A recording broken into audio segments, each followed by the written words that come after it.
Padma rail সেতু দিয়ে ঢাকা থেকে খুলনা ও বেনাপোল রুটে সম্প্রতি চালু হয়েছে জাহানাবাদ এক্সপ্রেস এবং রূপসী বাংলা নামে নতুন দুইটি ট্রেন। দূরত্ব, যাতায়াতের সময় ও ভাড়া কম হওয়ায় খুশি দক্ষিণাঞ্চলের যাত্রীরা।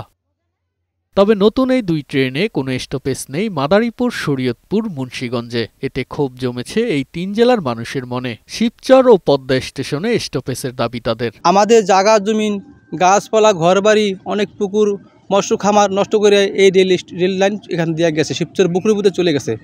অথচ আমাদের শিবচরে রেল থামবে না, এটা আমাদের খুবই একটা দুঃখজনক ঘটনা।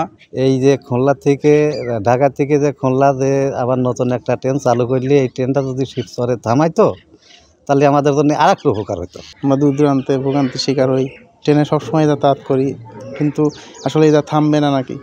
যদি সরকার এই জিনিসটা দেখতো তাহলে অনেকটা ভালো উপকার হইতো মানুষের জন্য। ট্রেন এখন হচ্ছে বর্তমানে ঢাকা যায়, আর এই দুটো ট্রেন হচ্ছে উদ্বোধন বর্তমান সরকারের একটা সময়োপযোগী সিদ্ধান্ত। আপাতত স্টপেজ না থাকলেও যাত্রীচাপ বাড়ার সাথে সাথে ব্যবস্থা নেওয়ার আশ্বাস দিয়েছে রেলওয়ে কর্তৃপক্ষ। আমাদের শিবচর স্টেশনের কাছে নবনির্মিত ভাঙা জংশন স্টেশনে স্টপেজ আছে। যাত্রীগণ সেখান থেকে খুব সহজেই বেনাপোল, ঢাকা এবং খুলনা ভ্রমণ করতে পারবেন। তিন জেলার মানুষের যাতায়াতের সুবিধার্থে নদীর দুই তীরের স্টেশনে এইসব ট্রেনের স্টপেজ চান সাধারণ মানুষ। তুষার আহমেদ, বৈশাখী সংবাদ।